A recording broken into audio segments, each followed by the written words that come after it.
You're listening to the Zach Lowe Show presented by FanDuel. America's #1 sportsbook is the best place to bet on the NBA because not only does FanDuel have all your favorite player props, but now you can even check out stats and recent performance trends right in the app before you make your picks. Just download the FanDuel Sportsbook app today to get in on the action. The Ringer is committed to responsible gaming. Please visit rg-help.com to learn more about the numerous resources and helplines available and listen to the end of the episode for additional details. Must be 21 or over and present in select states. Gambling problem? Call 1-800-GAMBLER or visit rg-help.com.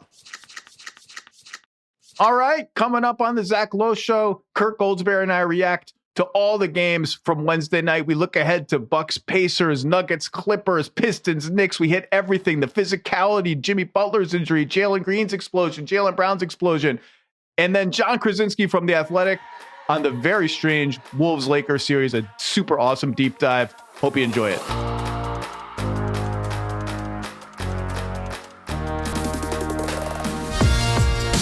Welcome to the Zach Lowe Show. It's Thursday morning. 3 more playoff games in the books. I was up till 1:30 watching film. I'm on no sleep. Let's go, Kirk Goldsberry. How are you? I am terrific, Zach. Always great to be with you during the playoffs, especially, but also running on less sleep than normal.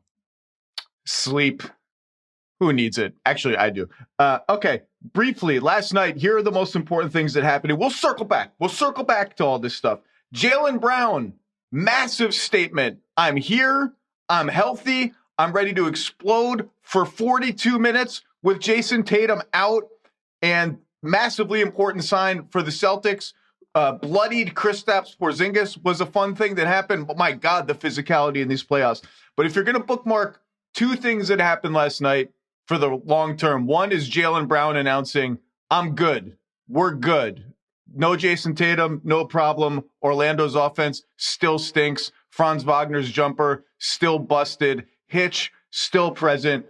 2-0 Boston. Thing number 2, obviously Jimmy Butler's pelvic contusion, undercut accidentally. I was glad no one tried to make a thing out of it. Amen Thompson lost his balance. There's a collision. Jimmy Butler falls, plays 8 minutes. The Rockets win a rock fight where there are like 9 near fights and scrums, and Tari Eason threw a towel at Pat Spencer, who was like implausibly involved because Butler was out. Podziemski was saying, Jonathan Kuminga played.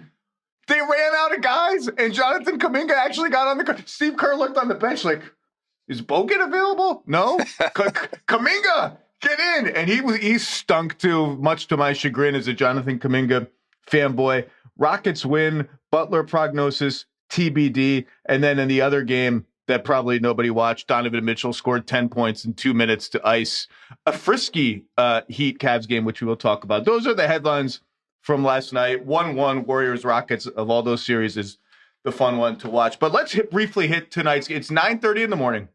I don't want to belabor these games because they're coming on tonight. But we have to start with the 10 p.m. game. Clips-Nuggets, Game 3, first playoff game in Intuit Dome. It's going to be rocking. This has been the series of the first round, and the biggest story in the NBA is Kawhi Leonard. You were up close with the Kawhi Leonard experience as it petered out in San Antonio. What is it like for you to watch this guy look like all of a sudden peak Kawhi is back, pouring in 39 points, 15 of 19 shooting, getting to any spot, any matchup, and just getting steals, looking like, oh yeah, this is the guy that I voted for MVP 8 years ago. What has it been like for you to watch this? Yeah, it's like Bill and Ted's Excellent Adventure. I got George Carlin. I got a phone booth. And I'm in 2016, 2017, when I was among the people who thought this guy was one of the best players on planet Earth. I thought we at the Spurs could win titles with him as our centerpiece. And I never thought I saw it again. You know, it didn't end great with Kawhi in San Antonio. Everybody knows that. But it's incredible to watch. He's averaging 1.61 points per shot in the series in the postseason. That's like batting 600, Zach Lowe, in baseball. It's insane to watch. I never thought I would see it again. The Nuggets have no answers for him. That's not surprising if you watch Denver all year long. What is surprising is that Kawhi Leonard looks to be right now the best player in the NBA postseason, which I never thought I would say again. I'd say that we've all said that previously, 6, 7, 8 years ago, but here we are in 2025 watching Kawhi Leonard blend volume and efficiency as a scorer better than anybody in the postseason. And of course, playing incredible defense on the other end as well. And playing 40 plus minutes, whatever the Clippers need. I'm like you.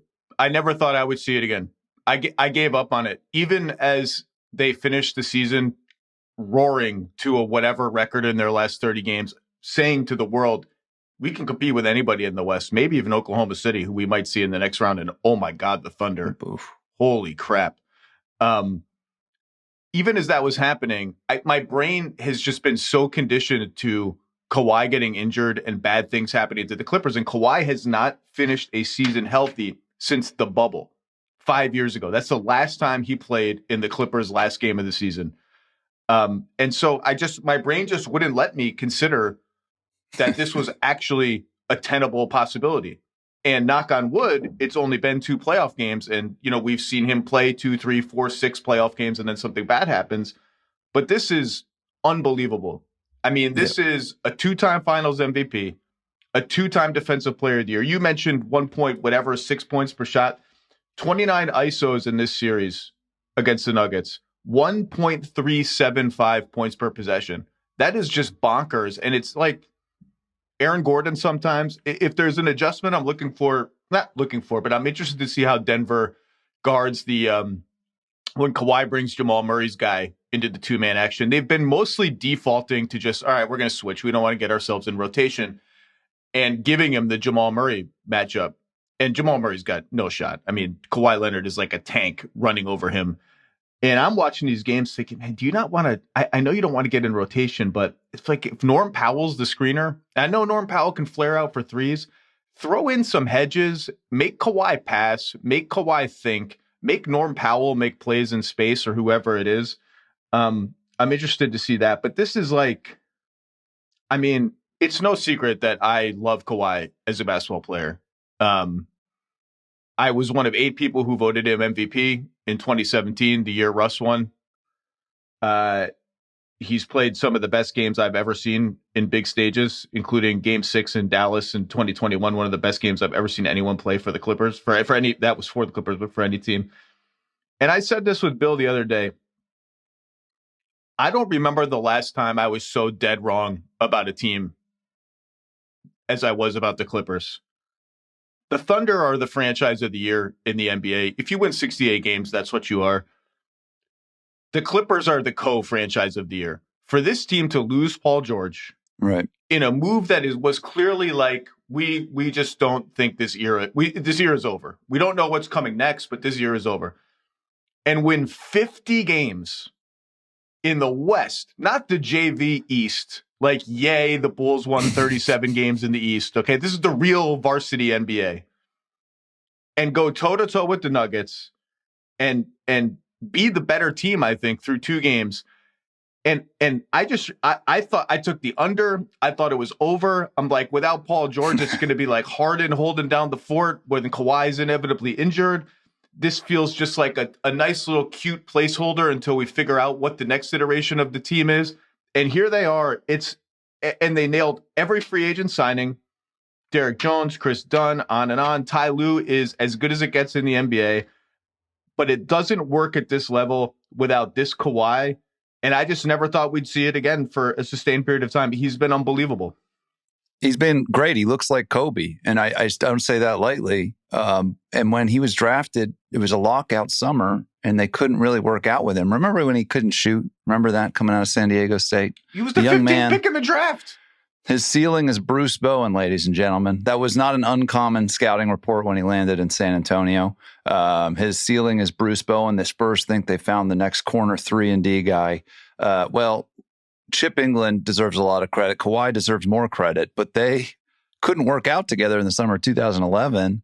I think you've written about this, but they looked at Kobe's game and they looked at Kobe's shots and they looked at how we could build a portfolio of ISO heavy dominance. And they shared a vision. Obviously, Kobe was a role model for anybody growing up playing hoops in Los Angeles in the early 2000s. And Kawhi's no exception. But when he hit that shot against Gordon off the right elbow, it looked a lot like the Kobe shot in Phoenix. And again, I don't make these comparisons lightly, but both you and I know that Kawhi Leonard is capable of making some of the biggest shots in some of the biggest games in the sport. We've seen it for years. We didn't think we'd see it anymore. But he is dominating this series. You know, Denver is kicking the Clippers behinds when Kawhi's out of the game. Their net rating, I think, in those precious minutes is plus 10 or something, Zach. So he is the MVP of this series. I don't think that's an exaggeration. And I'm a huge Jokic guy, but Kawhi right now is the best player in the series. And that is stunning to me. That is absolutely stunning. And I also want to echo your point. Ty Lue remains one of the league's great coaches, and it's a shame he didn't get more attention in the Coach of the Year discussion. I know you've gone out of your way to throw him some flowers, but you're exactly right. Getting to 50 wins in this conference without your best player, that is stunning. So I'm just, as this series shifts back to Los Angeles, I mean, what do you expect? What do you expect in games 3 and 4? Well, okay, start here. I'm fascinated by how Denver responds to a game that was a very frustrating loss for them. There was some tension in that locker room after game 2, from what I've heard from a bunch of people who were there. And it some of it was just normal frustration after a tough loss. Some of it was like, ooh, okay. And this is a team whose rotation is very short, who plays 3 guys that the Clippers respect as potential outside shooters: Murray, Jokic, and Michael Porter Jr. 2 of those guys run pick and roll together, which is great. It's the best 2-man game in the league. The numbers are off the charts for it. But when they do run 2-man game together, that means 2 of those 3 shooters are on the ball, essentially, and no one else gets any attention. And so there's the sort of battle there where the Clippers have all these responses to the Murray-Jokic pick and roll, and no matter what it is, it's swarming the most threatening stuff in the middle of the floor. You take one of those 3 guys off the floor, Michael Porter Jr., who responded nicely in game 2, the shooting quotient dials down to an urgent crisis level. And they do it for defense. They do it because it allows Jamal Murray to guard Chris Dunn instead of Norm Powell. But I'm just, I'm fascinated by how they respond. Can Jokic get a little more momentum going in the post? He's starting to get, Zoo's unbelievable on both ends of the floor. I'm so happy for him. He might make all NBA. He might actually make it. Stan Van Gundy mentioned he voted for him, 3rd team. He makes Jokic work so hard, and yet 22 post-ups for Jokic in the series, 1.28 points per possession, or 1.25 points per possession, thereabouts. Very good number. He's starting to get a little momentum there. This was one of the first games where I thought Jokic looked tired at points in the game. He played the entire second half, and I flagged a couple of pick and rolls that I think were in the 3rd quarter. And as I mentioned, like, Murray-Jokic 2-man game is a very stressful play. The Clippers' default strategy against that has been to kind of late switch it, to try to contain it, and then late switch it. And then Jokic can exploit that with post-ups on their guards, etc. A couple times in the 3rd quarter, Jokic did something which he rarely ever does, which is not pop to 3 and not roll to floater range. He just kind of stood 19, 20 feet from the basket. And you could see Zubats being like, oh, awesome. I can just drop back, and, like, worst case scenario is he gets an open 19-footer or a semi-open 19-footer. It's great. And so I'm interested in how much gas, does he have enough gas to do this over and over again? 43, 44, 45 minutes. Who's going to help him along for the ride? How do they respond? And then, yeah, I don't know. What are you looking for from either team? I mean, what's an adjustment? What's something? Yeah, I think this is breaking for LAC. I think one of the I've never called them LAC before just now. I think one of my least favorite chants in the whole league when they do LAC. Yeah. It's not happening. Just no one. It's a horrible chant. Don't do it. Well, on a macro scale, maybe this weekend, not doing X's and O's for just a second. Maybe this is the weekend the Clippers fans get a real identity. This is the biggest moment for their new arena, their fan base finally out of the shadows of the Los Angeles Lakers, hosting incredible games in their brand new building. Maybe the LAC era is here. Ultimately, one of the cliches in pro basketball this time of year is what? Role players play better at home in the playoffs, right? Role players. And I think one of the biggest advantages, we can talk about Kawhi and Harden and Jokic and Murray all we want. The Clippers are undeniably a deeper team. The Clippers undeniably have more talent. Norman Powell hit one of the biggest shots of game 2. Derrick Jones Jr., Zubac, the list goes on. Ben Simmons is out there playing well. They just have more optionality. He's out there playing. Took a shot. Ben Simmons made a basket. He's out there. I remember telling Chris Vernon, like, here's what's going to happen 2 weeks before the playoffs. I was on his podcast. It's like the Clippers are going to end the season as the hottest team in the Western Conference. And people like you and me are going to be looking at James Harden, Ben Simmons, and Kawhi Leonard and trying to make sense of what to do with this team that undeniably can play at a very high level. And here we go. Now they're playing the Nuggets. So long story short, I expect those role players to be a little bit better, and I expect Denver's role players to be a little bit worse on the road. And I think that breaks for the Los Angeles Clippers to win these 2 games. If I had to predict what's going to happen, I feel like Jokic and Murray, that 2-man game is going to be great. Harden and Kawhi are going to be good, but it's going to be the Clippers role players, specifically guys like Norman Powell and Derrick Jones that rise up and make big plays and take these games for the Clippers. And Bogdanović has done nothing in the series, and he's going to make some shots eventually. And you just watch like Ty Lue's rotations, very simple rule. Like, they start a defense first non-shooter in Chris Dunn, and then an offense first third, fourth scorer, Norm Powell. When those guys come out, it's always balanced the same way. Like Dunn out, Jones in, Powell out, Bogdanović in. And just watch Chris Dunn. Because the smart thing that Ty Lue is doing is he knows when we run the Harden Zubac pick and roll or the Kawhi Zubac pick and roll, which is those 2-man games operate much differently because of the way Harden works versus how methodical Kawhi is. They know whether Jokic drops back, whether Jokic comes up to the point of the screen, and they'll mix up both.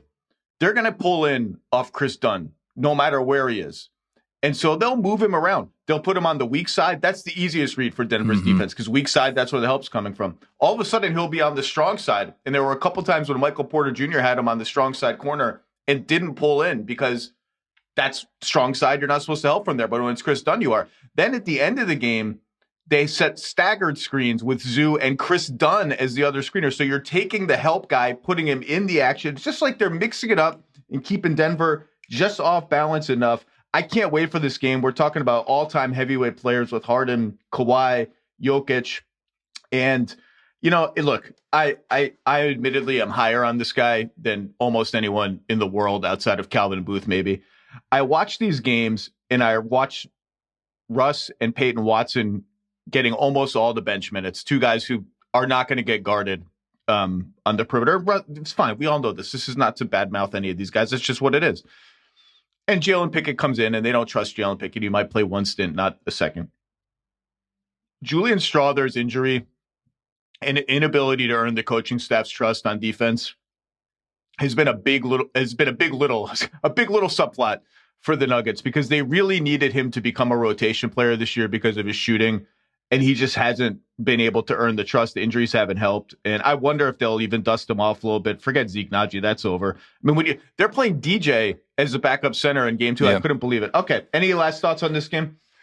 No, I can't wait. I cannot wait. I think, we haven't talked enough about Joker, but I think everybody knows how both of us feel. I think this is another tremendous stage for him to just go crazy. And, with all due respect to Ty Lue and Zubac, I think Nikola Jokic has an opportunity to carry a team in a harsh environment once again. So I just throw a little more shine on there. I can't wait to watch it is the headline. I think we share that opinion, Zach.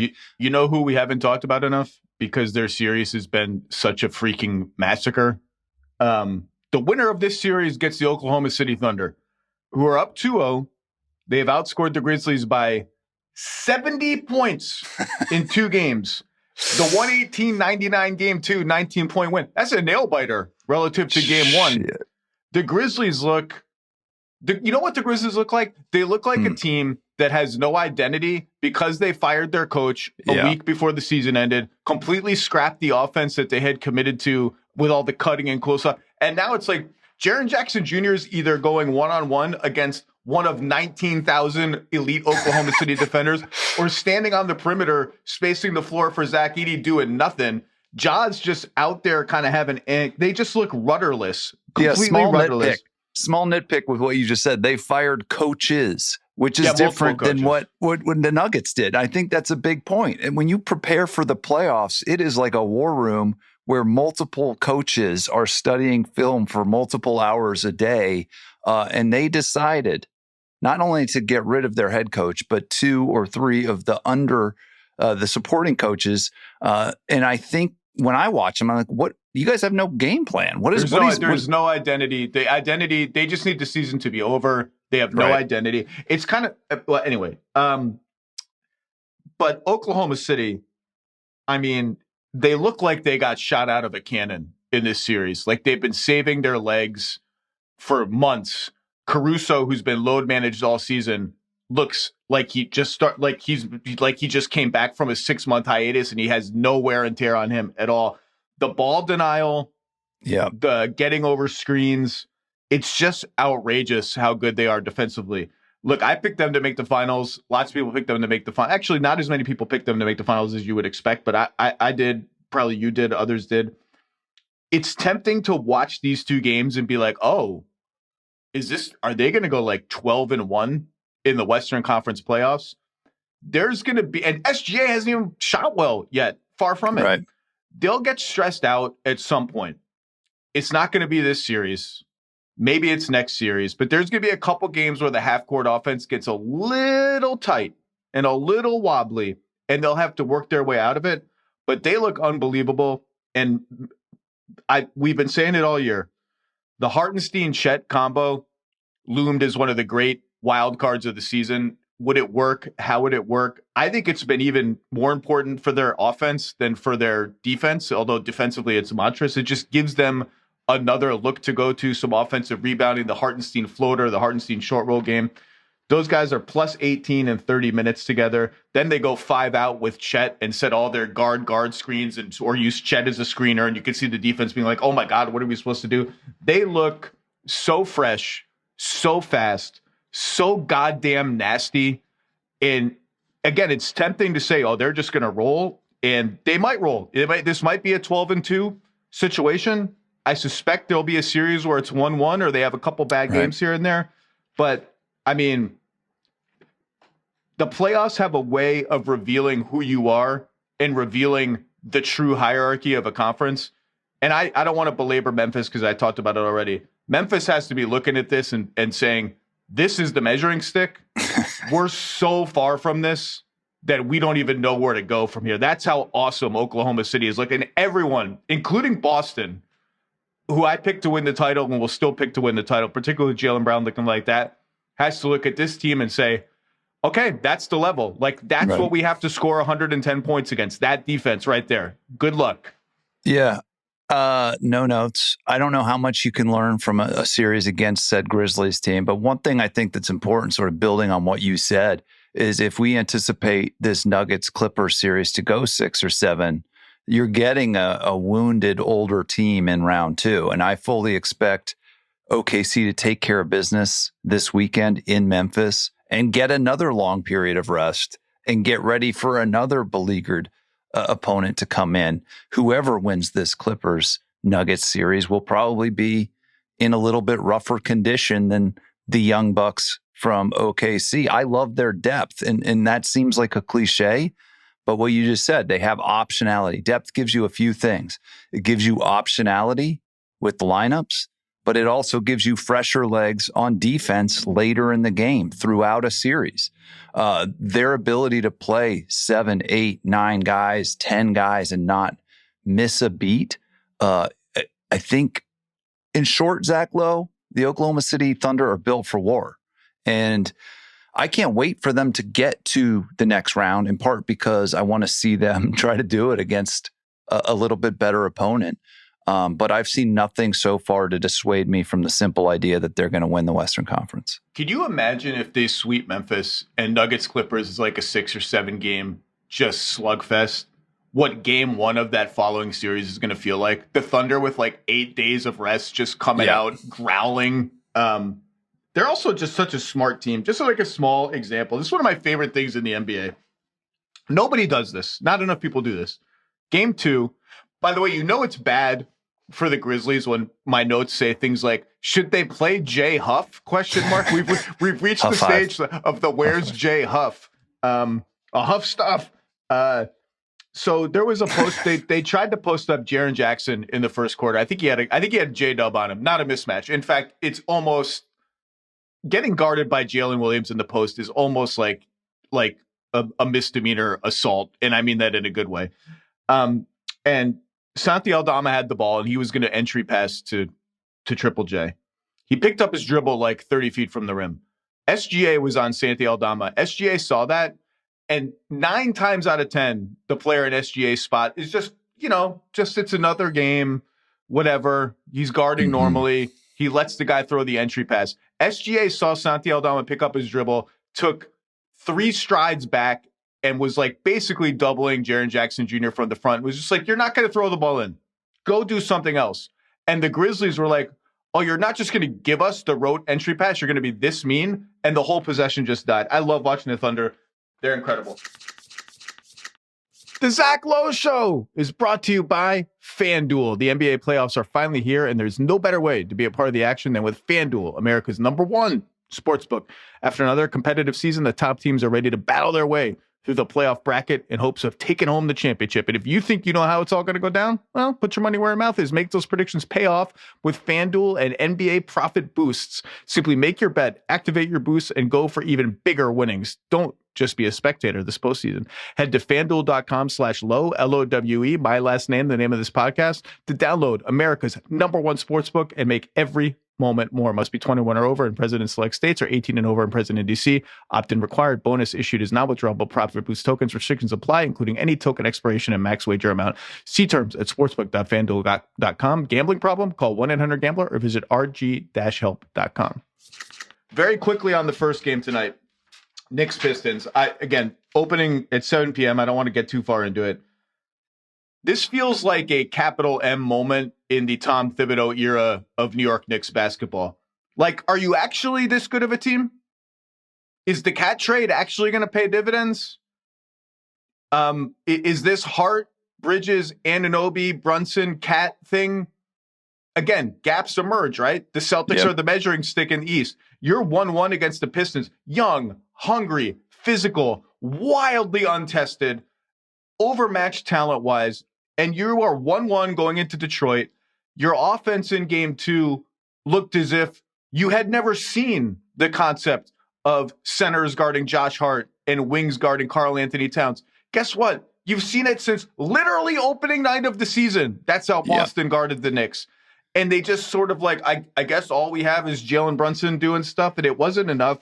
And look, there's a lot of counters they can go to get Cat unlocked, to get more variety in their offense. But this feels like not put up or shut up because it's game 3, but this feels like the next few games of this series. If Detroit can take these guys to 7, like, we're going to learn a lot about the Knicks. This feels like a statement moment for the Knicks. And I want to come out, mix up some variety, use Bridges more. You know what? If Tobias Harris is on Cat, you can still run Brunson Cat pick and rolls. They've run 21 Brunson Cat pick and rolls in 2 games. That's not enough. That's you surrendering to what Detroit wants you to do. And guess what? When you run it, Tobias Harris is staying attached to Cat a lot, and Brunson gets easy driving lanes. You get switches. Like, They just got to make Cade work on defense. Post up Anunoby on Cade. Put Anunoby into pick and rolls as a screener, a ball handler. It's like more stuff. And credit to Detroit. They're so mean and so nasty. And Cade is so ready for all of this. But New York should win this series. They should not be having this hard of a time against a strategy they've seen a million times. It's every smart team plays the Knicks this way. I want to show up tonight angry and efficient and calculated. I want to see that. To quote Kareem from Subway Takes, 100% agree. I think the Knicks are in trouble. I'd go a little bit further. The biggest stat here is about that starting five. That starting five that they put all their poker chips into the middle of the table for, Zach Lowe. They're losing this series when those guys are on the court. That can't happen. The only reason they won game one is campaign goes crazy. In the one moment I think the Pistons were not ready for was it's Madison Square Garden. It's game one of the playoffs. Holy shit. We're not ready for this fourth quarter. And to their credit, the Knicks took advantage of it. And thank God they did if you're a Knicks fan, because that has kept you from being down 0-2 right now.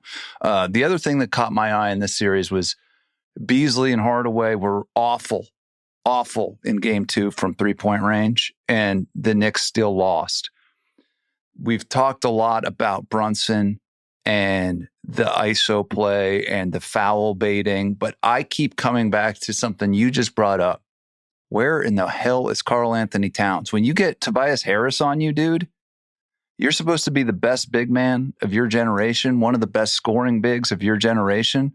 You get Tobias Harris on you, you need to go to work. You need to do that barbecue chicken thing that Shaq's always talking about. You need to go win that. And he just disappeared when they needed him. I blame it on him. I blame it on coaching. I blame it on lack of creativity. Because look, when they've put him in the post against Tobias Harris, I bet the efficiency numbers are pretty good. Tobias Harris is making him take tough shots. Shout out Tobias Harris, who has become kind of like an NBA nerd punchline sort of stand-in for boring averageness. He's been awesome in this series, and he's been like tough and fired up. But yeah, Cat's got to get going. They just have to be better. I've seen people say,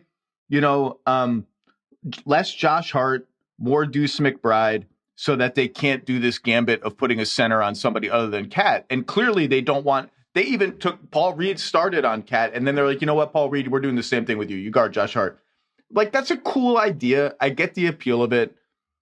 You get much smaller, and Tibbs is showing he put Mikal Bridges on the bench in a bunch of games this season, including game one of this series. He sat for a lot of the fourth quarter. I just don't think it's realistic to say just cut in half Josh Hart's minutes. I don't think that's going to be a solution. He's been too important to their team. There are other solutions that lay within this lineup that they have to unlock. But enough Knicks. Credit to the Pistons. One more Knicks point. This is Knicks trivia with Zach Lowe. Okay. Zach Lowe, if you had to guess how many fouls Jalen Brunson has drawn in the first two games of this series. I saw a graphic that listed all the fouls all the Knicks players have drawn, and it was Jalen Brunson like maybe 25, I'm going to ballpark. Yeah, 23 fouls. No other Knicks player has drawn more than 5. He's essentially fouling out almost 2 Pistons per game. That's cool. So his foul per falling over ratio is almost 50%. Like, he's probably fallen over 46 times and drawn 23 fouls. I'm sure the audience of the Zach Lowe Show wants you to chime in on, are you annoyed by Jalen Brunson right now?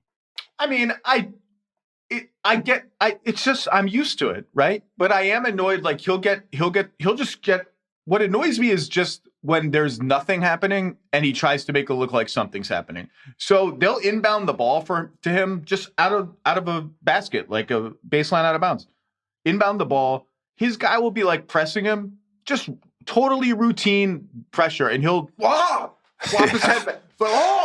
And I'm just like, how about you just bring the ball up the court, man? Like, if you get someone up in the air on a pump fake and you try to jump into him, I hate that shit. I think they should call that an offensive foul for every play every time. But like, I get it. An event has occurred that you've created.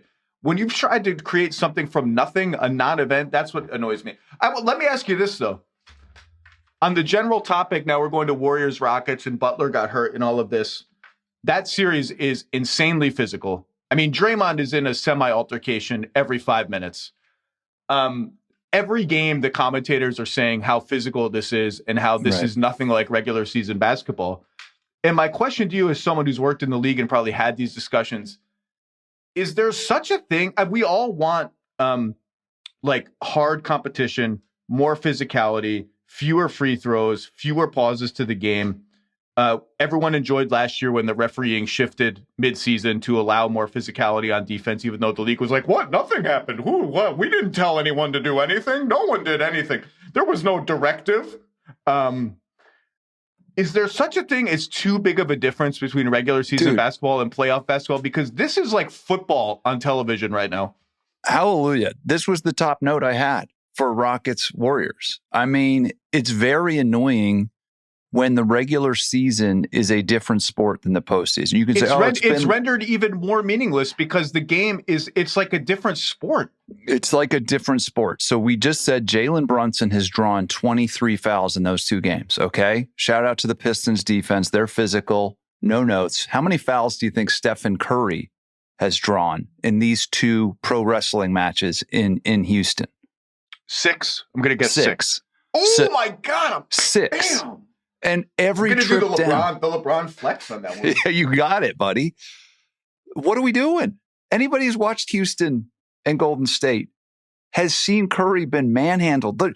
Apparently, in the regular season, you can't touch Stephen Curry, but in the postseason, you can wrap your arms around him. Every time he comes off any kind of off-ball screen or on-ball action, you can put your hand on his hip and spin him around. I don't care what the rules are, but you're exactly right, dude. As an analyst trying to make sense of this sport, you're supposed to be able to learn from the regular season. You're supposed to be able to strategize based on the regular season. And if we're going to change contact allowances in these games so drastically, and you can say, Kirk, it's been like this playoff foul. This Rockets Warriors series seems like the biggest chasm I've ever seen between what would be allowed in the regular season versus what is allowed in the playoffs. So I think there should be some level of expectation that the games get more physical. But between that Brunson stat and that Curry stat, I think it's fair to say, like, what are we doing here? What are we calling a foul? And what are we not calling a foul? Like, these games are dangerous. I remember Jimmy Butler is laying on the ground and Stan Van Gundy is saying, well, these games are more physical than, I'm like, yeah, of course, this guy's getting an MRI tomorrow. And then early in that game, Jalen Green dives into Stefan's legs on a loose ball. Again, that's just playoff intensity. Of course, there's going to be some of that, but I think you nailed it. How can these coaching staffs and front offices prepare for the postseason when the rules are so drastically different, specifically those contact allowances? Well, and Orlando, who can't score and has not been able to score all year, their only recourse against Boston is hope Paolo has a huge game, and he has. He's making the shots. Boston is giving him enough of them that if they had any support for him at all, they'd be in these games. And B, beat the shit out of the Celtics. They can't call everything. Let's beat them up. And guess what? Jason Tatum's already injured. And luckily, it's just a bone bruise. He was doubtful. Maybe if I suspect if the Celtics were down 1-0, he would have played. Or if the Celtics had any fear of this opponent, he might have played. But he didn't play. And to your point, like, the regular season probably needs to be a little bit more physical. And the playoffs so far probably are a little too physical. And the gap, just narrow the gap a little bit. Because you said the word dangerous. I'm watching these games. And I was thinking this before the Butler fall. And again, that was an accident of just guys flying around. Someone is going to get injured. Like Jalen Green just runs into Draymond Green and just elbows him in the face. And yeah, he got a flagrant, but someone is going to get injured or there's going to be a fight. And that's cool. Like, we all like to watch fights. Fights are cool. Fights are cool right until someone on your favorite team gets suspended for game 7 of a playoff series. That's what's going to happen if they keep allowing just wrestling matches all over the floor. All right, let's talk about Warriors-Rockets. 1-1. I think we all expected a long series. I had Warriors in 7. The crowd was chanting, F you, Draymond. Steve Kerr, slightly upset by this. I'm like, you know what? If there's someone who brings this level of wrath upon himself, it's Draymond Green, who is flailing and hitting people and he's always tangled up, right? And sometimes you watch the replay and it's like, I can't really tell whose fault it is that they're tangled up and they all fall over and someone gets called for a foul. But when you're always tangled up, like you're just permanently entangled, it's probably your fault most of the time. The biggest thing was the Butler injury. Obviously, we don't know as we're recording this what the status is. Tim Kawakami tweeted that there was some optimism that he had avoided some serious injury, but there's an MRI today. Who knows? Obviously, if he's out for an extended period, the whole series shifts into Houston's favor. Podziemski was also sick. And the other thing that happened was credit Jalen Green, who took a whole bunch of shit after game one. He was awful in game one, responded with the most meaningful game of his career in the NBA. 38 points on 13 of 25 shooting, 8 of 18 on threes. His shot selection was better. Very few, if any, ISOs where he's just driving at Steph wildly. Much more pick and roll, much more catch and shoot threes. And look, I don't know, again, like it's going to depend on injuries and who plays and who doesn't play. The Quentin Post minutes were a gift for Jalen Green. They were a gift for the Rockets because they gave them a place to attack defensively. And Quentin Post had no shot in the pick and roll, no matter what he did against Jalen Green. Kevon Looney didn't really have a shot in the pick and roll. And the more those big guys have to play, Golden State can finagle different ways. They can play zone. They can put Post on, whatever, Jabari Smith Jr., just anybody but the main screen center. They'll find him and they'll punish him one way or another. But Jalen Green played a calm, sound game. And the Rockets defense is what it is. I want to shout out Tari Eason, who 14 points off the bench. I think they could actually go to him a little bit here and there if Steph is guarding him, which he is. He has a decent power game. He's made his threes. He's a menace in transition. You could not keep him off the boards. And he's also had to guard Steph a little bit because of cross matches. Like if Steph is on him and there's a stop, he's stuck on Steph. He's done that really well when he's had to do it. Obviously, they want Thompson and Van Vliet on Steph primarily, but Eason's done a really good job. And just the Rockets are just it's just unpleasant to play against them. I don't know. Did you have any takeaways? It's hard to have major takeaways from a game where one of the three most important players plays 8 minutes and is injured, and they have to go so deep into their rotation. But did you have any takeaways from this game that's going to make you like, oh, okay, now I'm watching for that in game 3 as we go to the Bay? Yeah, I mean, I'm with you. If Butler can come back, I'll be interested in seeing if Golden State can win this series. If he doesn't come back, I think it's curtains, because what I've seen is Houston is just much deeper. And if you look at the weak links on the Houston Rockets, they're a lot stronger than the weak links on the Golden State Warriors. And I think Pods led the Warriors in rebounds in game 1. His absence was no small issue here either. And I know he was technically out there. I hope he feels better. I hope Jimmy Butler gets better and is able to play, because this series should go 7 games. But I think if Jimmy Butler is limited in any way, the stats point to that being curtains for the Golden State Warriors season. I think he saved their chances to advance throughout the Western Conference playoffs. And in an ugly series, they need him. Like, this series is so ugly. Like, among the 16 playoff teams I'd written down, Houston ranks 14th in offense and Golden State ranks 15th. You know who 16th is? I bet you can guess. Memphis. The Memphis Grizzlies. So not counting the Grizzlies, these are the 2 worst offenses we've seen. And when you take Jimmy Butler out of that equation, the Warriors are now left with no choice but to put in players like Kuminga and ask Quentin Post to play more minutes than he probably should, and ask Moses Moody to take more shots than he probably should. All of that production going away makes this break for Houston, obviously. I think, like I said earlier, the weak links in Houston, you mentioned Tari Eason. You know, they have Steven Adams coming in off their bench. They have Jabari Smith Jr. coming in off their bench. One of the big macro trends in the 2020s in the NBA is depth is so vital, especially in the Western Conference, as a differentiator between good teams and great teams. Well, I know Butler and Curry are the biggest stars in this series, but the depth, that bench in Houston is so much better. It's so much deeper. and it allows them to do more things and play harder defense for a longer amount of time. So long story short, if Butler can get back in, Golden State has a chance. If he's not coming, I think this thing's over. Jabari Smith Jr., one of those guys who lost his starting spot this season. Nobody quite knows what he is. Does he have more ball handling in him? Is he a 4? He's playing some 3 now. He's playing some 5. Is he just a pick and pop guy? Can he exploit mismatches? He tends to fade away, blah, blah. Just a guy I'm happy to have on the floor. I like I think he plays winning basketball. He fights. He plays hard. He makes threes. I think they could post him against Steph when Steph hides on him.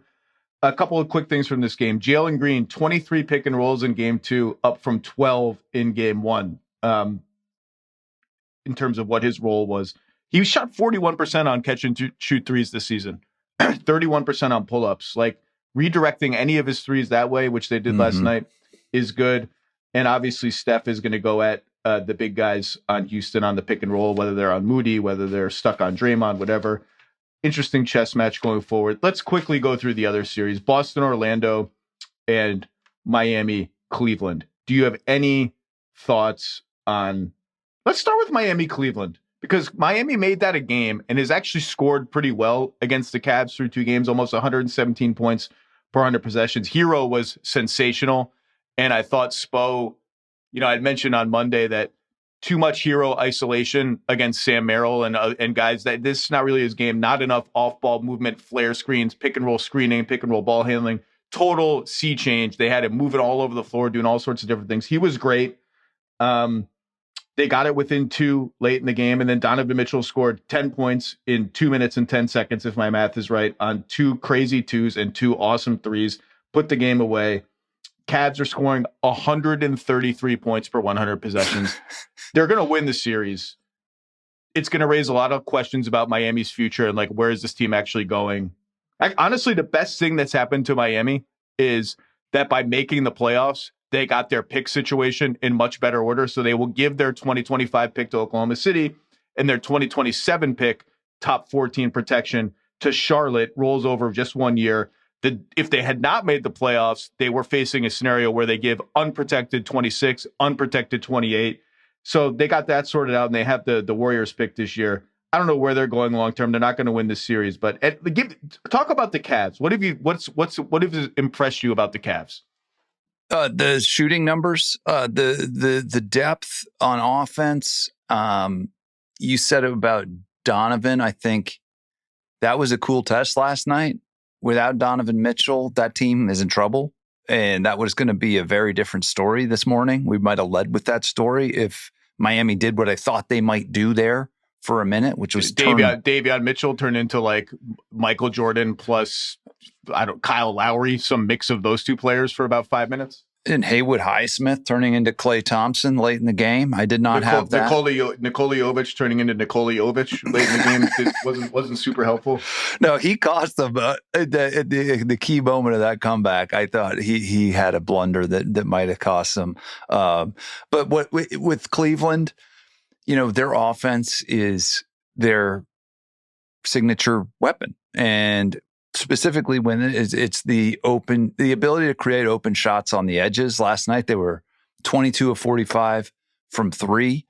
You're not going to lose many games in any part of the NBA season if you're making 49% of 45 3-point shots. And you have guys like Donovan Mitchell, who was 7 of 10. Max Strus was good. DeAndre Hunter hit his. Sam Merrill. Evan Mobley hit 3 threes. So what sticks out to me is sort of the breadth and depth of their 3-point attack and how that offense, whether it's in transition or in half court, seems to be almost as good as Boston at reliably creating clean looks for their good shooters on the edges of the court. The pace at which they play, and I'm not talking about fast breaks, I'm talking about every cut, handoff, redirect, is done with such urgency and speed that you can see the Heat being like, we can't even keep up with what's going on. And you mentioned Strus. I think Strus is the poster guy for that. He does everything at 100% speed and acceleration. Every cut, every move, every bolt around a screen.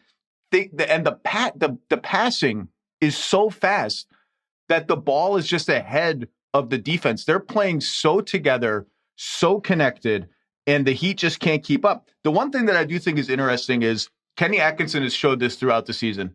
Until you force him otherwise, he is going to over-index on shooting at the expense of size. And so you've seen Jerome playing a ton of minutes, Merrill playing a ton of minutes, Okoro playing very few, and Okoro thankfully made a corner three last night after looking like, is playoff Okoro back in game one? Oh, my God. And Dean Wade, just 6 minutes. It'll be interesting to see if and when they arrive at an opponent, and maybe it's not till Boston, that forces them to reconsider that and what that does to their rotations. Just small notes on Cleveland. Sometimes I'm like, should they just play their starters more? And last night there were a couple funky substitutions where they brought Garland or Mitchell in a little earlier than usual to have them play together. Like, should they just play Mobley and Allen together a little bit more? They never play the Hunter at 3 lineup with the rest in the Strus spot, which is fine. Like, Strus has been so good, it doesn't matter. One of my favorite plays from the game, and this is where you have this is one of those plays that's a sign of a team with great chemistry. Darius Garland gets a pitch ahead. He's got Khalil Ware on him on the right wing. Great miss. He can dance. He can go to work. It's highlight time for Darius Garland. Instead, he's like, I got Khalil Ware on me. There's a small guy on one of our big guys somewhere. I'm going to wait for that big guy. And it's Jared Allen. And Jared Allen comes rampaging into the paint, seals whoever the small guy is on him. Entry to Jared Allen and one. That's a play. That's a healthy, together, connected, happy team. Heat need much more from Bam, particularly when he's got smaller guys on him. Love Bam. Didn't do enough last night. Boston, Orlando, I don't have anything else to say other than Boston has gotten 45% of their shots have been threes. That's a win for them. That's a lot. It's a little less than their regular season rate, but it's still huge. And every time Orlando does anything but switch, anytime they get into normal pick and roll rotations, Boston gets a 3. Jaylen Brown was sensational. I have nothing else to say about that game. I love Orlando's future, but dude, do they need to find some catch and shoot help on that roster? You're really?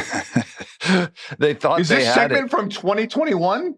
This is a shout out to Cerruti and all the Magic brethren. But they thought they had it in KCP. Franz, I thought, was trending in the right direction as a shooter.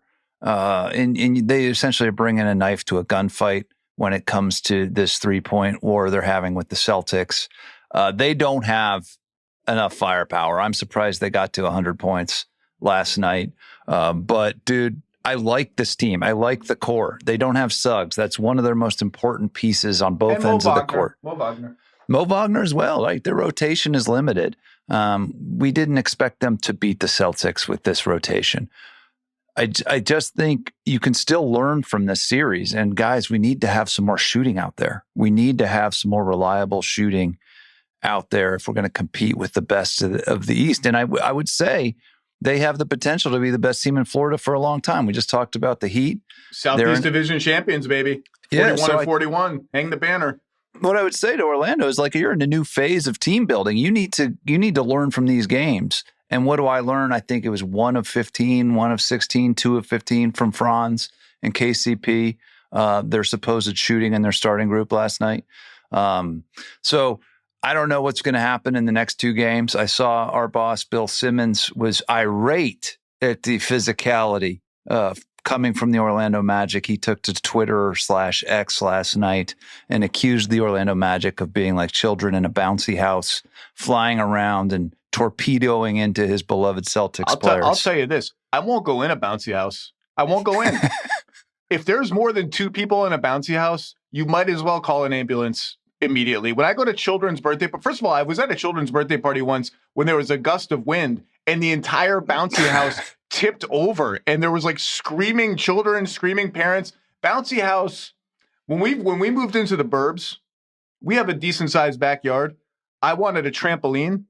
And our insurance guy was like, under no circumstances should you get a trampoline. A bouncy house is like 10 times worse than a trampoline. I won't go in it, Kirk Goldsberry. I will not go in a bouncy house. Now imagine if Goga was in that bouncy house, how dangerous that would be. And you're jumping around and all of a sudden you're Kristaps Porzingis.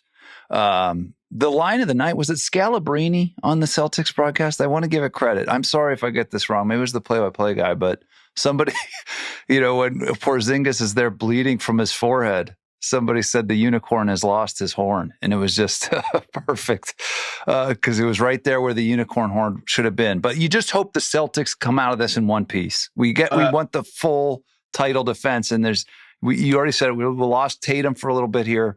Porzingis, that was pretty scary. And you just hope that the Celtics come out of this in one piece. Porzingis' rim protection has been awesome. He got to the line a bunch last night because they were switching and they leaned into his post game again. Drew Holiday. There's always Drew Holiday. Every one of these games, it's like, Drew Holiday's been kind of quiet. And then there's like a 5-minute stretch where he decides, I'm just going to press someone, take their cookies, make a couple threes. And all of a sudden the Celtics reach a different level. Last thing on the Magic, a lot of the attention, and I think this is true. Priority number one, getting a guard who can shoot and create off the dribble. And we don't need to go through all the potential names now. I do think that should be priority number one. I will say the more I watch them, and I've said this before, the more I think they like Wendell Carter Jr. I like him. He's just not enough of an anything at center. He's not enough of a roller. He's not enough of a lob threat. He's not a lob threat or roller at all. He's not enough of a shooter. He's not enough of a passer. Mo Wagner is a nice backup. They need a center who's enough of a something. And I don't know if it's a pick and pop center, pick and screen and dive lob threat center. Maybe they should do an aborted trade for Mark Williams. I don't know. They just need something from that spot to bend the defense more than Wendell Carter Jr. and Goga, who has fantastic hair, by the way, and Mo Wagner are able to do it. Okay. I want to finish up with you on this. Milwaukee, Indiana resumes tomorrow night. You want to talk about a franchise at a moment of crisis. Doc's got the Doc face going. Mm-hmm. Where the Doc face. How about the Doc? What is it where I've never seen anyone bend at the knees like Doc does. He's at a complete right angle watching the game. I've never seen any. It's one of that's just his default pose in life. I don't know. Does he see the game better? Giannis is awesome. Dame came back, was fine. Looked a little tired at the end of the game. Kind of went into decoy mode as you'd expect. All the rest of the starters have been poo-poo, minus a million. The bench, fine. You want to play more Gary Trent, KPJ, Bobby Portis. That's all cool. They've been a little better than AJ Green. The AJ Green Giannis pick and roll with AJ Green screening, very effective. They've all been good. My question to you is this, Kirk. No matter what lineup they play, Milwaukee has been so helpless defensively. Yeah. And so just out of tenable answers that I'm sitting there what's the answer? Because I'll tell you what the answer is not. The switch everything thing they did in game 2 was so bad and so obviously untenable that I couldn't believe Doc Rivers didn't scrap it through one quarter. You're switching everything with Brook Lopez guarding Tyrese Halliburton, with Damian Lillard guarding Pascal Siakam, with Bobby Portis guarding Tyrese Halliburton. It's like a freaking buffet for the Pacers. They can get Tyrese Halliburton or Pascal Siakam on any buck of any kind and just simplify the offense and go to work. And once they get by the first level of defense, it's pass until it's a 3 or a dunk. And the Bucks just were like, I guess we have nothing. We can try zone. Well, our zone is giving up, let me look up, 1.26 points per possession. That stinks. TJ McConnell's a zone killer. They got a bunch of zone killers. They can move Brook Lopez around defensively. It's like if you're going to switch everything, the matchups don't even matter. I'll tell you this. Switching everything, not the answer. I couldn't believe they stuck with it. Is there an answer? No. They have dismantled a championship team. Team. Well, they were a champion. I don't want to go too far back in NBA history, but I look at this as sort of a macro scale thing. Looking at the new owner syndrome, if you want to call it that, firing coaches, trading star players, making just blunder after blunder. They got rid of Drew Holiday. They got rid of Chris Middleton. They got rid of Mike Budenholzer. And this is what we have now. And the key moment in game 2 was, Damian, to his credit, hasn't played basketball or exercised in 6 weeks and comes out and makes a giant shot with 2 minutes and 30 to get it seconds within left. 2. It was a 2-point game somehow. The next 2 possessions embody what you're saying. Siakam comes down. This is the biggest defensive possession of the Bucks season. Halfway through the shot clock, Pascal Siakam is shooting a practice shot from the right wing. Do you know why? It's because they switched and they tried to do the scram switch, which is like the fancy thing where you switch and there's a bad matchup like Damian Lillard on Pascal Siakam. And you re-switch so Dame runs somewhere else. And you know what they did? They ran around like the freaking Three Stooges. They didn't know where to run. They ran into each other. And you know who guarded Pascal Siakam? Nobody. And that's what happens when you play a kind of defense that you have not played the entire season against an elite offensive team. If they come out switching everything like that in game 3, I'm going to throw something at the wall like I did when John Franco used to blow saves for the Mets. I'm going to throw something at the wall. Can you get on Twitch for that? Can we get a Zach Lowe Show Twitch feed where we watch the first few minutes of game 3 at Pfizer? I'm going to get up like this and do the dock where I just bend over at a completely right angle. How does he do that? I can't even do it properly. Hey, you never played in the NBA like Glenn Rivers. The subsequent possession after that Siakam 3 was another wide open 3, this time from Nembhard. And next thing you know, that 2-point game is an 8-point game. There's a minute left, and we're talking about this being the end of an era in Milwaukee. And I'm not going to go into the sort of palace intrigue that could happen. But suffice to say, I think like the Phoenix Suns and like the Denver Nuggets, the Milwaukee Bucks, since getting to the finals, have really dismantled what made them great.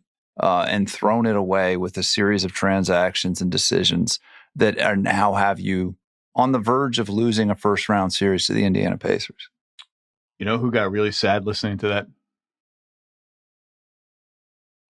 Devin Booker. Devin Booker's post-season comments about how what's really frustrating is how close we were 3 years ago, and now this is where we are with everyone pouting and hating each other and firing coaches like I drink cups of coffee.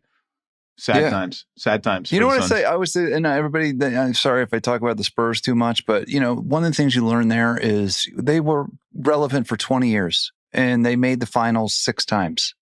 14 times they didn't. And they didn't, when they lost to Memphis in a 1-8, they didn't go fire Pop and RC and all this. You can't overreact. If you're trying to build a long-term thing, whether it's Phoenix or Milwaukee, you can't overreact to one disappointing postseason. If you're trying to, How about this? Okay, so you shouldn't fire your coach every year. Just every year, fire a coach. I can't believe how common that is. The Suns should try to hire a head coach on a 1-year contract. Be like, look, let's be honest.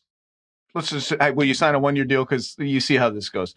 Credit to Matt Ishbia, who dialed down the rhetoric a little bit in his post-game bloviation. Is that a word? Saying he did not say 26 out of 29 teams would change places with us as he did a year ago. One of my all-time favorite NBA. You love that one. Put that one in Springfield in my absurd quote Hall of Fame wing. We have the wing of absurdity, which I once created for Grantland, and I had a whole series of stuff that was supposed to be in it. Headlined by a sculpture of LeBron gesturing at J.R. Smith. Why? Right. Light years ahead is over there somewhere on the corner. Joe Johnson saying, it's not that bad here about Brooklyn. That's one of my all-time favorites. Nico saying, I didn't know he was that important to us. I can't even. We're making a wing here. We need to include all the people. This is a separate off-season podcast.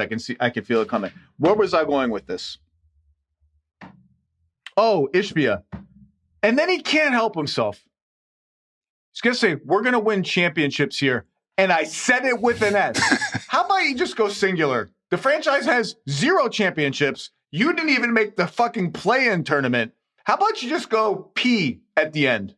And how about you just say, you know what? We're going to try our damnedest to win a championship. No, we're going to win championships, plural. Awesome. I hope you do. I hope you do. Okay, Bucks. Here's some of the things I would try.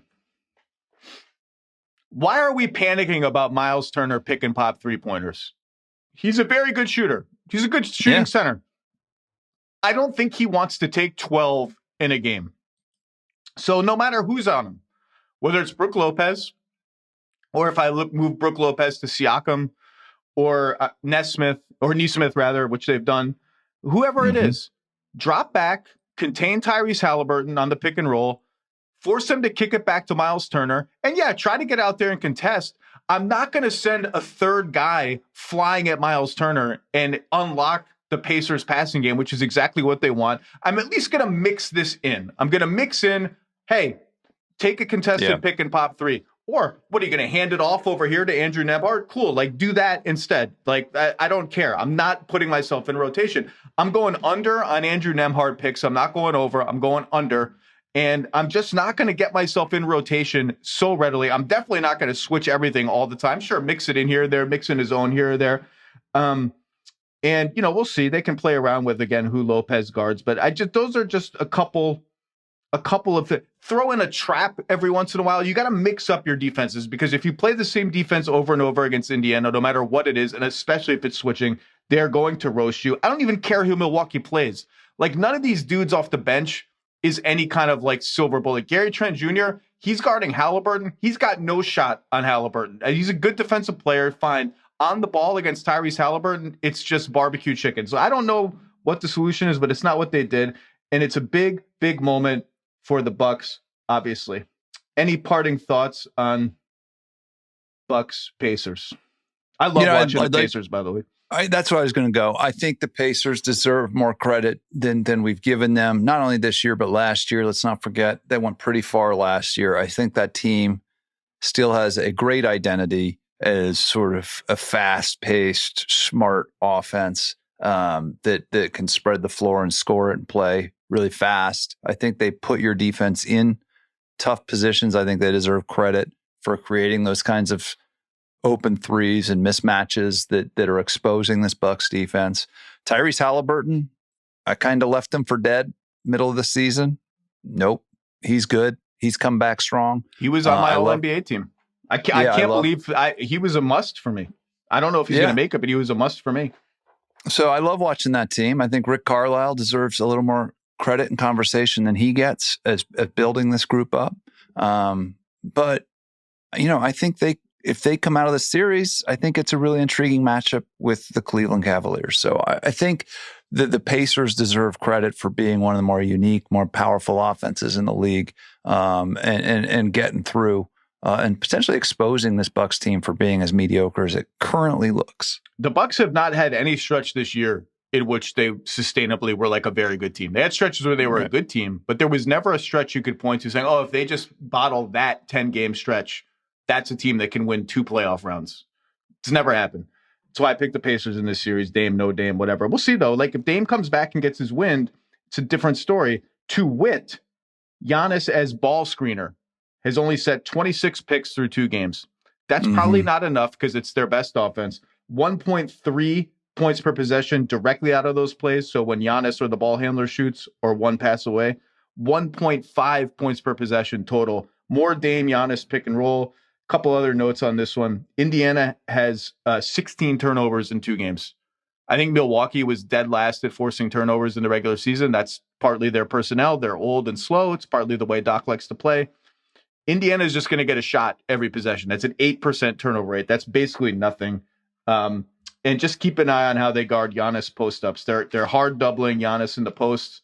And the Bucks showed some adjustments in game 2. They gave him a couple of touches at the nail where it's harder to double. They changed the way their cutters go through and who's one pass away to make the reads easier. But if all that's window dressing, if they can't find a way to even make Indiana think on offense, they're dead in the water. The Pacers will get a split in Milwaukee and wrap it in 5. Kirk Goldsberry, any parting thoughts on all these series before I bring in the great Jon Krawczynski to talk about Wolves-Lakers? I'm envious that you guys got to talk about Wolves and Lakers. Kyle Kuzma is my parting thought. With all due respect to Kyle Kuzma, Chris Middleton did not deserve to be jettisoned like this for a player who essentially made Tony Snell look good in game 1 and come on. We need more from Kyle Kuzma to justify that transaction. To me, it epitomizes where the Bucks are. Thank you, Zach Lowe. Thank you for having me on the Zach Lowe Show. Kirk Goldsberry, I know you're watching all these games. I know you're taking notes and grinding, and just it's a pleasure to talk to you. I love the NBA hat. I like the whiteboard in the background. It's great to be on the same team. Again, I'll talk to you soon, buddy. All right. Wolves-Lakers time, baby. Battle of the Lakers franchise. Battle of George Mikan. All of it. I'm so excited that Jon Krawczynski from The Athletic is here. How are you, buddy? I'm doing great, man. Great to be on the new version of the great show. Let's do this, man. Such a wonderful guy. Love hanging out with you. You know, when I went to Minnesota on guys trip number 1, post getting laid off, went to a Wolves game. We went out for some drinks after the game. We met for lunch the day after. It was a wonderful time. The drink. What was the name of that bar? Lions Pub. Yeah, right down the road. Yeah, we had a couple of memorable experiences at the Lions Pub. We did do that. That's for sure. 1-1, Wolves-Lakers. Wolves roll game 1. Lakers kind of roll game 2. Very low scoring game. Strange series. There's always a series or two where you get to game 3, even game 4, and you're like, I still don't quite have a feel for this one. I know what it's really about. What's been your big picture takeaway? Just like, Minnesota's plus 13 for the series. Who cares, really? It's been a slow, ugly, whatever series. Have you had a big takeaway through 2 games? Yeah, I mean, you're right. It's been hard to get a handle on it. What I've looked at in the first 2 games is if the Lakers are not going to score 100 in the game, the Wolves are going to win the series. Like, I think that's where they want to live. But the big question is going to be, for me on the Wolves side of things, is can they keep their composure enough against Luka and LeBron to stay in these games and not let them get away? I thought that actually game 2 was pretty impressive for the Wolves to come back the way that they did. And they really played poorly offensively. And so if they can find a way to just, they don't have to shoot the lights out like they did in game 1, but they just have to be more composed, more organized than they were in game 2, and they should be in good shape. But man, when you are facing LeBron and Luka in a series, it is a torture chamber. And so I don't know what's going to happen in the series right now, but I do think that the Wolves feel confident with how they played defensively out of these first 2 games that they'll be okay here. Yeah, I mean, I think you said it. Organized was the key word you just said. I picked the Lakers in 7, and I picked that because I called it the haywire factor. I just didn't have faith in the Wolves to not go haywire like 4 times for 3-minute stretches at critical times in the series, or even non-critical. It could be they went haywire in the first quarter of game 2, and it cost them the game. I at least know the Lakers, for the most part, are not going to go haywire because they have those 2 all-time geniuses running their offense. To me, the story of game 2 was the Wolves just completely lost the plot on offense. And what the Lakers are going to do. They're going to switch a lot.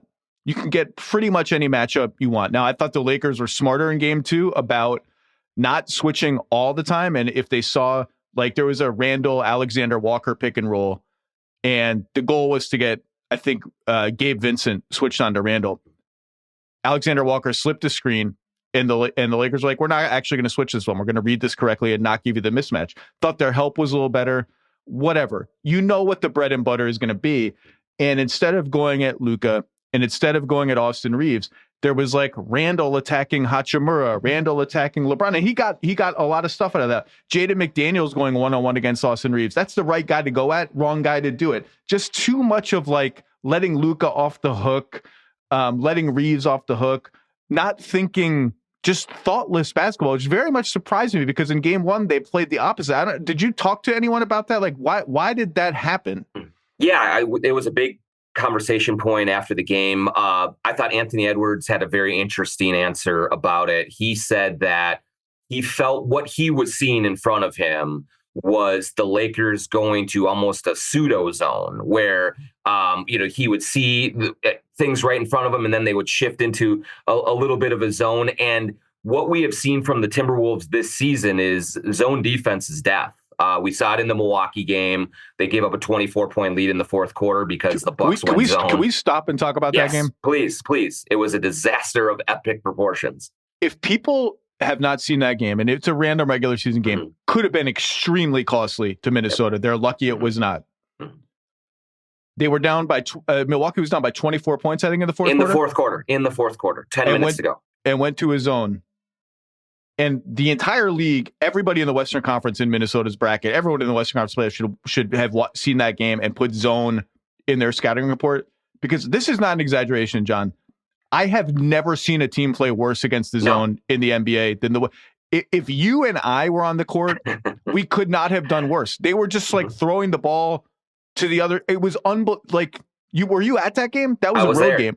Yes, I was there. Yep. It was inexplicable to me. It was a circus of like I have never seen either. This 21st season on the beat, and Zach, I've seen some really bad basketball teams in Minnesota over the years, and that was as bad as I have ever seen any team play for any extended stretch. And so I do think that is a little bit of a concern for the Wolves in this series in terms of if they're seeing a little zone and don't know what to do with it. Mike Conley does not have a great matchup in this series, and so his minutes are limited and his production is limited. And when he is not a factor offensively, you said it, Zach, the Wolves the Wolves offense becomes mindless in a way. And if they hit a bunch of threes, if Ant is getting downhill, it can work. But that is the big just Achilles heel for them, is if you make them think through a stretch of offensive game, it usually goes poorly for the Wolves. And so that's what we saw in game 2, is you just saw them not be able to get a handle on where they were supposed to go, how they were supposed to move. And it resulted in awful shot selection, and letting a game go that they very easily could have won. You hold the team to 94 points on the road, you should win that game. And they were never really in it. I don't understand why it takes so much thought in high level complexity to be like, where's Luka? Just attack Luka. Or Reeves. Like the Lakers or Reeves or Gabe Vincent. But like Naz Reid is being guarded by Gabe Vincent. Maybe give him a couple touches. Like it's not that hard. Now I understand the Lakers, to your point, their help was, I think, a little bit like a step further into the paint than it was in game 1. Particularly when there was a non-shooter on the floor. We'll get to that. Like Terrence Shannon came in and LeBron's like, I'm just not guarding Terrence Shannon Jr. We're just going to zone up off him completely. The Gobert thing we'll talk about in a minute. And I thought Minnesota had less off-ball movement around that stuff to confuse the help, like less flare screens, fewer cuts, fewer confusion, all that stuff. But like it's still not that complicated to just to start by finding the right guy to attack the right guy. And they didn't even do that. And the Lakers, to their credit, they're a smart, connected defense, even when they're small. And that's the thing. Like, if you just get by the first layer of defense, Hayes is going to play 10 minutes. The other 38 minutes, there's no shot blocker there. If you even count Hayes as a shot blocker, he's a goaltender. How about that goaltend? It was incredible. He was furious with it. He was absolutely furious. He couldn't believe the call. It's the most obvious goaltend I've ever seen. Not a great Hayes game. There's no rim protection back there, and I just don't understand why. Like, I get what you're saying. The Lakers made it complicated. They changed coverages. They scrunched in and scrunched out. They rotate on a string. They make you think. But step one is just the right guy should attack the right guy. And that's the part, like, I don't get why that's so hard. I'm sure Chris Finch in the huddles is saying this stuff. I just don't understand why it's that hard to execute, at least that part. Yeah, and I think that especially, Zach, in the most disappointing thing to the Timberwolves was they took 25 threes in the game.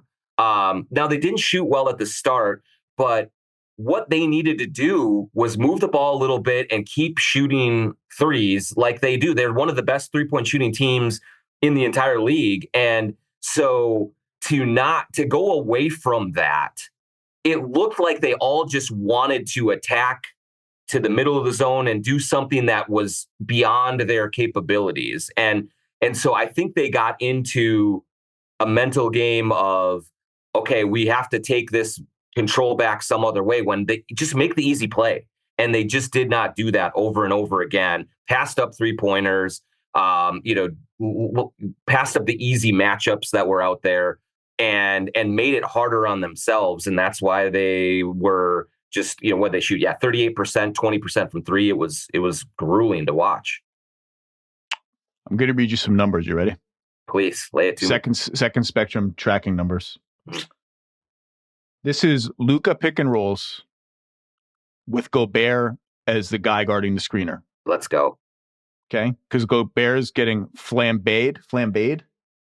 lambasted. Did I just make up a word? I think you did. I think you did. Because everyone sees it, right? Everyone sees it. It's very visible when a ball handler gets Gobert, and Gobert's a little stilted. He's a big dude, man. Like those big dudes, it's a lot of limbs to move around. It doesn't always look great.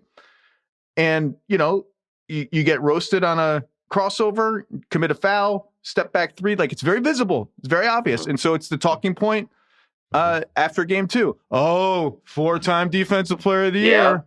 Out of his comfort zone. Boy, oh boy, here we go again. Why is he this generational defender if he can't match up? Here are the numbers. Game 1, Luka Doncic against Rudy Gobert, 15 picks, 0.615 points per possession out of those picks directly, 0.77 points per possession overall.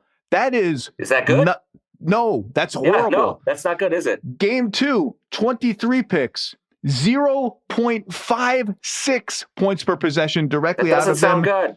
0.632 points per possession overall. If you had that points per possession for a full game, for a full season, you're a G League team. You're a college team. Now, very small sample. Those numbers are somewhat deflated by spot-up shooters 2 passes away, missing wide open threes that it creates. You saw in game 2, the Wolves are concerned enough that they're trying to switch Gobert out of that pick and roll while his man is on the way to screen. You'll see him point someone else get there. So I'm not saying he's been great. I'm not saying it's not an issue. Luka has been, I've been actually very impressed with Luka's level of decisiveness. When he gets Gobert on him, he's not pulling the ball out and dancing and taking a million step back threes. He'll do one jab step back Gobert, lean back like he's going to shoot. And the minute he stands you up, he's blowing by you and drawing a foul. He's been very good about that. I'm just saying the numbers are the numbers. There's no argument that Gobert's defense and all the stops, all the times there was a steal he had, all the times where he forces a pass out and the defense isn't compromised, people just don't notice it because they want to notice the bloopers, basically. The numbers are what they are. This has not been a problem. In fact, I will posit this. If Gobert is a problem in this series, it's on offense where he's a problem. And he's a problem because the Lakers are going to switch everything. Minnesota's going to pick their matchup. The Lakers are going to zone up. And it's much easier to zone up when one guy is sitting in the dunker spot and the guy who just screened for Ant, let's say it's Jaden McDaniels, is rolling towards that big guy in the dunker spot and everything's clogged up versus when it's Randall and Reed, and Randall at least is going to stand on the perimeter and everyone is going to stand on the perimeter and the reads are much easier. And if you look at some of Randall's drives that went haywire or Edwards' drives that went haywire, like there's one like around 9 minutes of the third quarter, you can freeze the screen there. Gobert's in the game. McDaniels is rolling down the lane. There's nowhere for him to go. I think Gobert's defense has been fine, more than fine. I think if there's something to watch, it's how is he impacting their spacing on offense just because of the way the Lakers are defending. That's my hot take, Jon Krawczynski. It's not even that hot. It's not a hot take. I'm giving you a clap for it because it absolutely drives me crazy. There was one play in game 2 where Luka got Rudy in the ISO, made a really creative, crafty move, comes down to the baseline, hits an unbelievable shot. It was really, really fun. It was really impressive. And social media lights up. Oh, he caught a body. Oh, da, da, da.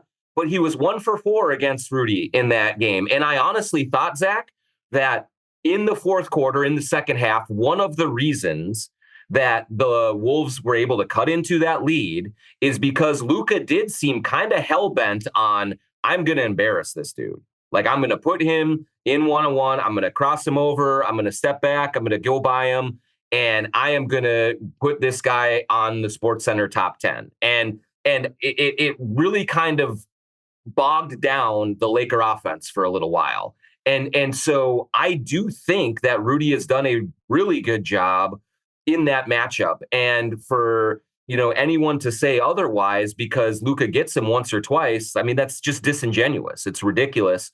You are 100% correct on the offensive side of things. And I will say this on Rudy defensively, he's got to grab more rebounds, man. There's been a few times it's just they've glanced off his fingers. He hasn't been able to get his hands on it and end the possession. He's just got to do a better job there. But one-on-one against Luka, he's been fine. And offensively, one of the reasons I was optimistic about the Timberwolves going into this series is in the last month or so leading into the playoffs, they had really done a good job with Rudy, getting him involved. Julius Randle, little drop lobs to him. Even Ant was finding him a little bit more. And Rudy was consistently 15, 17, 19 points, like really being a factor. Now he's playing terrible defenses, but you thought that maybe they could build on that. And they haven't done that in the first two games. And so if he is going to be out there, if you're not just going to go with the Nas Randle front court, he does have to be more of a factor. He has to catch the ball cleaner. They have to find little lobs out of the dunker for him. He's got to get on the offensive glass better and create more second chances. That's the way that you hurt the Lakers, by going big with Rudy. And he has not done enough of that so far in these first two games. It's funny you mentioned the Randall passes to him and the Ant passes to him because, I remember joking midway through the season, like you could have made a really fun compilation of Gobert calling for the ball wide open Yes. and Randall not passing to him. Yes. And part of it is because those are tricky passes to make, right? Mm-hmm. They're thread the needle, lobs, whatever. And part of it is like, I bet if you got them honestly, in a moment of honesty, Ant, Randall, I don't think they trust him to do enough with the ball. I think they intentionally are like, I don't think I want to pass to you right now. It's like watching Kawhi and Ben Simmons right now. You can see Kawhi be like, yeah, they're loading off you. I think I'm just going to hold on to this one for now, buddy. Okay, can you just get out of the way? And they did involve him more as the season, particularly the last 2-3 weeks. But you mentioned offensive rebound. If the Lakers are going to go small, the Wolves have to win that. And we should mention that the entire Wolves team was in foul trouble in game 2. And I thought the DiVincenzo foul trouble and Reed foul trouble was a big deal. One of the things I like about DiVincenzo in this matchup is they play faster when he's on the floor. And I think, talk about one way to beat a complex zone of pretty big guys that know how to help, just get out ahead of it. And I thought when DiVincenzo was in the game, they did a good job of just like, we're going to fly up the floor and just see what happens. Yeah, absolutely. I think that it is no coincidence that the Wolves were terrible offensively in game 2 and Naz Reid and Dante DiVincenzo were both in foul trouble early, because what we have seen from this Wolves team all season long has been they generally start slow. They did in game 1. They were down 7 in the first quarter. Game 1, I think they had 21 points in the first quarter. That starting group typically does not play well offensively at the start of games and digs themselves a hole. When the Wolves start to get control of the game is when they go to the bench and DiVincenzo and Reed and Nickeil Alexander-Walker all step in and the ball flies around and they shoot threes and they move and they get out in transition. And when Reed went out early and when DiVincenzo went out early, it took away 2 really of their most important offensive players. And so then it became a lot more of Julius Randle, ISO, which he did well. Like, I give him credit against my Randall rule is you don't get to my Randall rule. The Randall rule on this podcast is, Julius, you only get to attack when you get a mismatch. And he violated it over and over again in game 2. And he got stuff against Rui and LeBron. Like, he came to play and he did his job. Yeah, he played really well. Here's the thing about that, though, too, Zach, is he did his job. And I think he recognized, hey, we got no other options. So I'm going to do this. I'm going to be a little more assertive.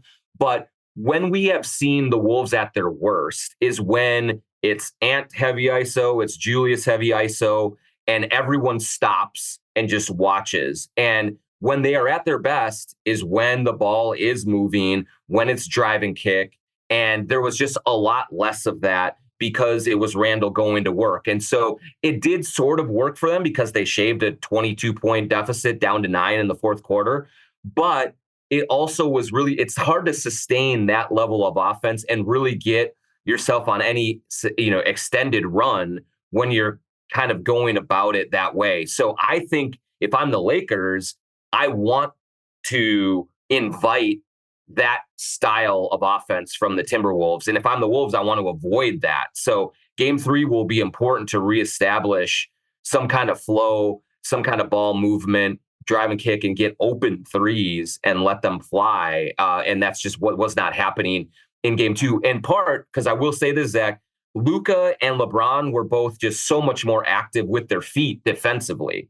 And I think that was, they were very physical. They got their hands on people and they did all of that, but they moved their feet a lot better and just made it harder for the Wolves to generate some of that. Yeah, I mean, they played super hard. LeBron has been awesome on defense for the last 40, 50 games of the season. Offensively does not look great. Nope. Had a bad game 1, 8 of 19 in game 2.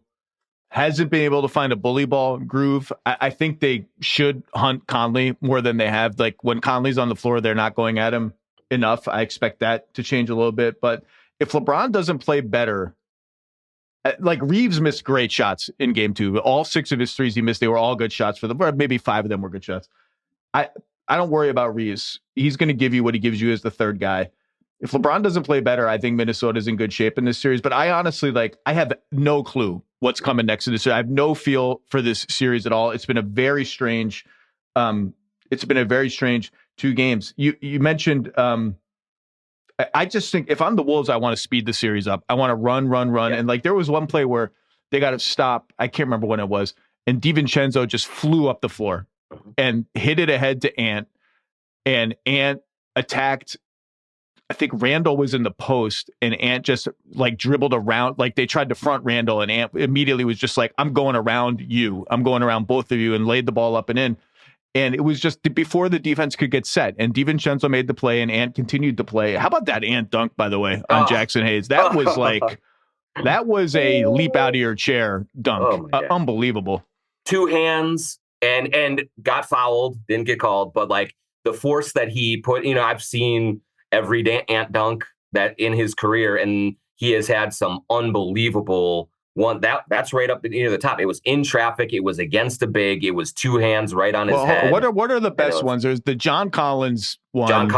There's the Watanabe. Yeah. The Watanabe one. He had one in Phoenix, in the Phoenix series, that kind of ended the Suns in the fourth quarter as they were burying them.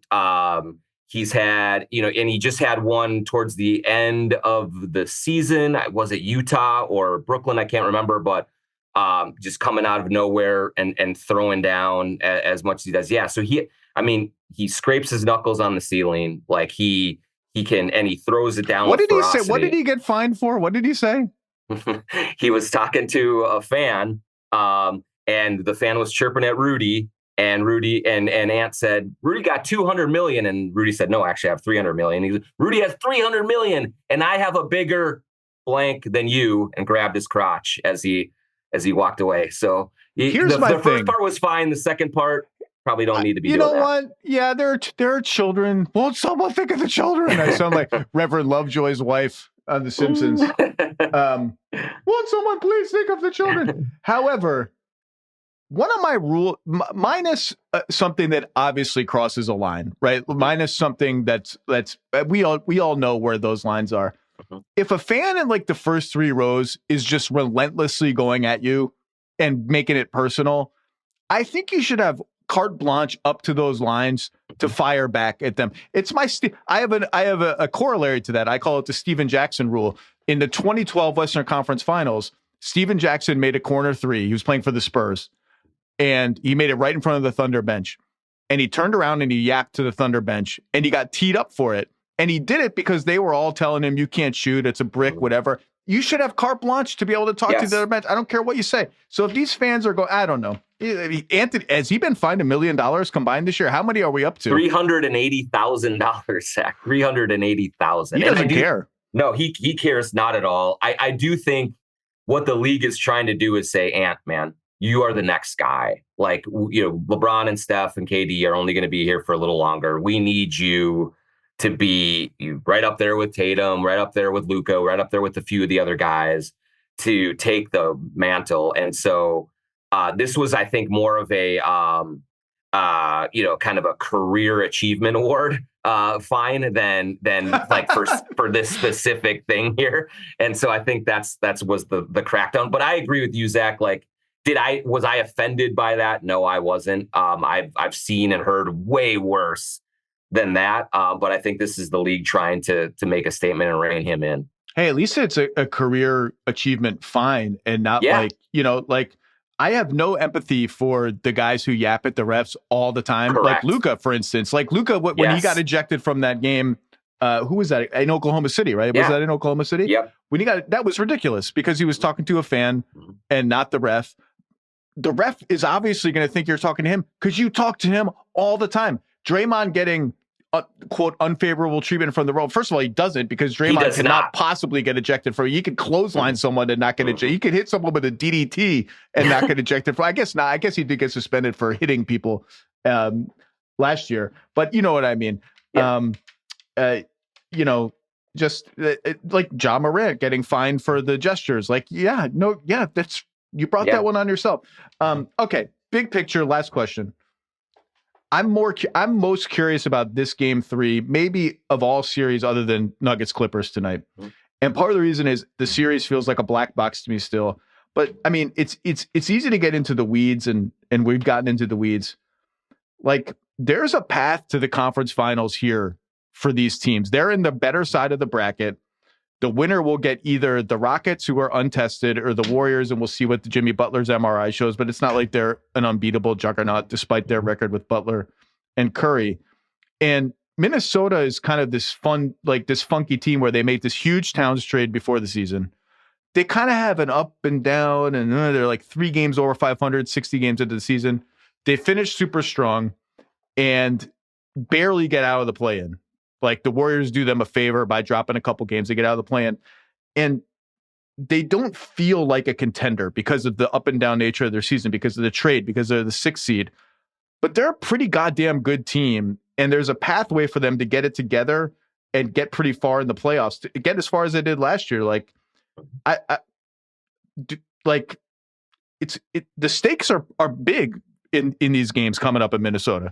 100%. Yeah. I mean, I think like that was, look, I understand. I do why so many people pick the Lakers. You have Luka, you have LeBron, you have all this, but like, I really do think a lot of people who are Lakers in 5, even Lakers in 6 were not looking at the Wolves numbers. 17-4 down the stretch, top 10 offense, top 10 defense, net rating in the top 5.